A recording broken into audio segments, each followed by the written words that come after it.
You stand at a crossroads in your life. A decision needs to be made. A path needs to be chosen. And you feel lost. So you begin the search. You ask your friends for advice. You read books by experts. You scroll through endless articles online, searching for the right answer, the perfect plan, the guaranteed path to success or happiness. You look everywhere outside of yourself for the map that will finally tell you which way to go. This relentless external search is the default setting of the modern world.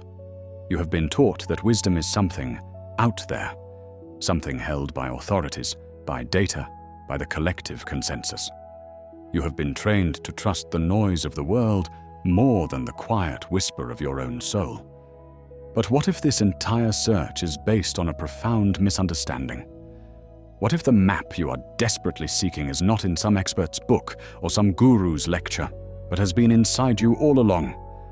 What if the most reliable, most profound, and most uniquely tailored guidance you will ever receive comes not from the external world, but from the vast, ancient, and largely ignored landscape of your own inner world? This exploration is a journey inward to rediscover the forgotten oracle that resides within your own being. You will learn that your unconscious is not just a dark basement filled with shadows and old wounds. It is also a boundless library of wisdom, a deep wellspring of creativity, and a reliable compass for your life's true path. You will understand the subtle language through which this inner wisdom speaks, the language of dreams, of intuition, of meaningful coincidence, and you will begin the most empowering journey of all. The journey of learning to trust yourself. To understand this inner source of wisdom, you must first radically reframe your understanding of the unconscious. You have been taught to think of it as a problem, the source of your fears, your complexes, your self-sabotage. And yes, the unconscious holds these shadows. But that is only one small corner of a vast and magnificent territory. Think of your conscious mind, your ego, as a small island in the middle of a vast, deep ocean. You spend most of your life diligently mapping this small island, organizing its resources, building structures upon it.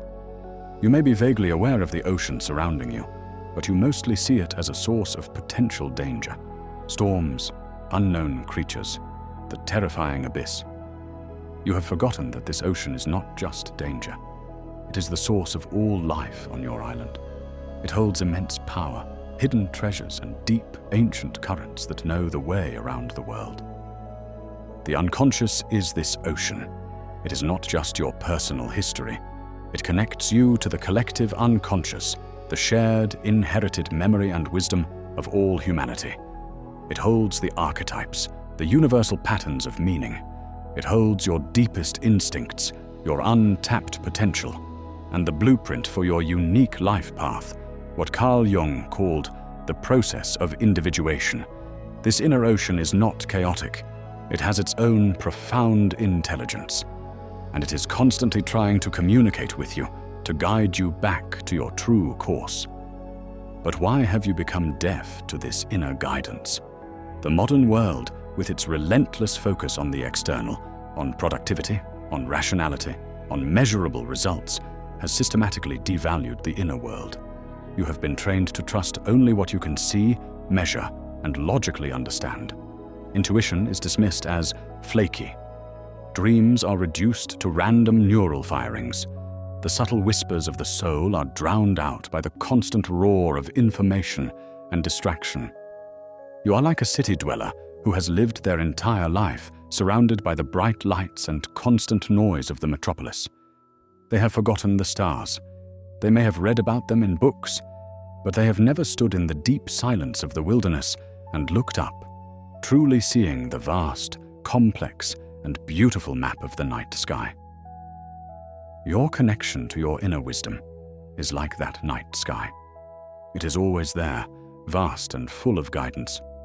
But the artificial lights of your overthinking mind and the constant noise of the external world have made it invisible to you.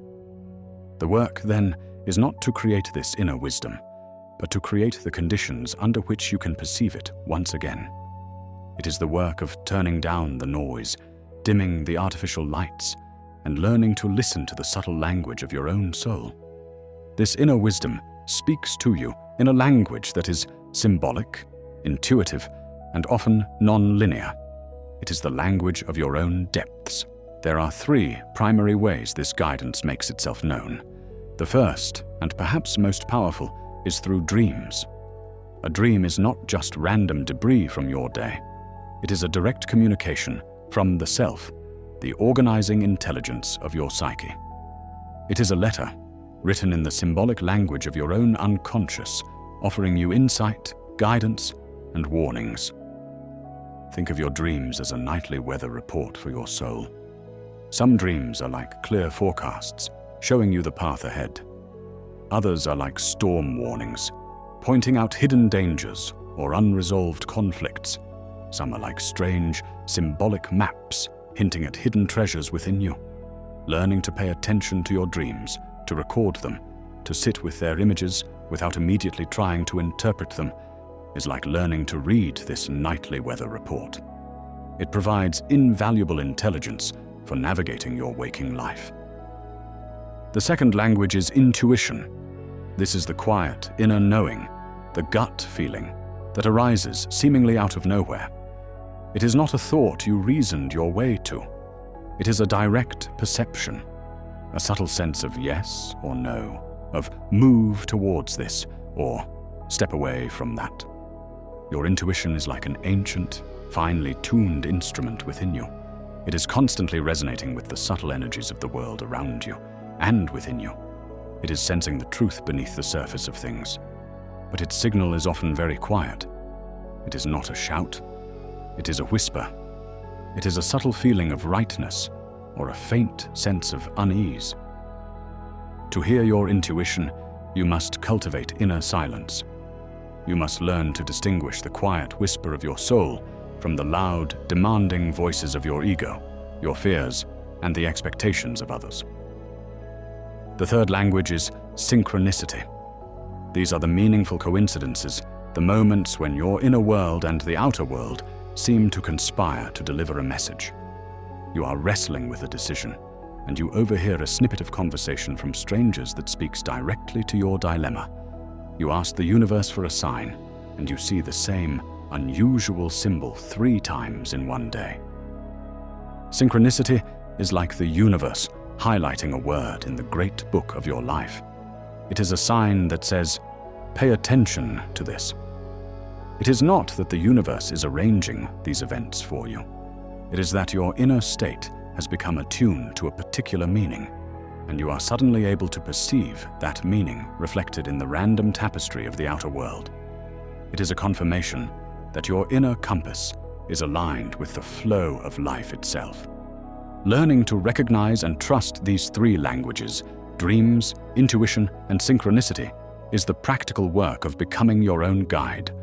It is the process of reclaiming your psychological sovereignty.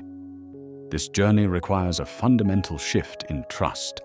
You must learn to trust the wisdom of your own depths more than you trust the noise of the external world. This is a terrifying prospect for the ego, which has built its entire identity around external validation and control. It is like learning to sail a ship using the stars instead of a coastal map. The map is comforting. It is detailed, precise, and tells you exactly where the land is. But it is useless in the vast, open ocean. To navigate the deep waters of your own life, you must learn to look up, to trust the ancient, unchanging patterns of the stars within you. This requires faith. Not blind faith, but the earned confidence that comes from patiently observing and learning to read the subtle signals of your own inner cosmos. When you begin this journey of trusting your inner wisdom, a profound transformation occurs. The frantic, external search for answers begins to quiet down. You are no longer a leaf blown about by every wind of opinion. You have found your own roots. You start to make decisions from a place of deep, quiet knowing, rather than anxious calculation. These decisions may not always make logical sense to others, or even to your own ego, but they feel right. They feel aligned with a purpose that you cannot fully articulate, but that you trust implicitly. This leads to a life that unfolds with a strange and beautiful sense of grace. You stop forcing things. You stop struggling against the current. You learn to listen for the subtle guidance that is always available, and you align your actions with that flow. You become less like a frantic builder, trying to force a river into a concrete channel you have designed, and more like a gardener who understands that their job is not to make the plants grow, but to create the right conditions, good soil, enough water, sunlight, and then to trust the inherent wisdom of life to do the rest. You learn to cultivate your inner conditions, and then you allow your life to blossom naturally, in its own time, in its own unique way. The greatest gift of this journey is not that you will always make the right decisions, or that your life will become free from pain or difficulty. The greatest gift is that you will finally come home to yourself. You will realize that you are your own oracle, your own guru, your own source of infallible guidance. The answers you were seeking out there were reflections of a wisdom that has been patiently waiting within you all along. You stop seeking answers outside because you have finally learned to listen to the profound, unwavering wisdom of your own soul.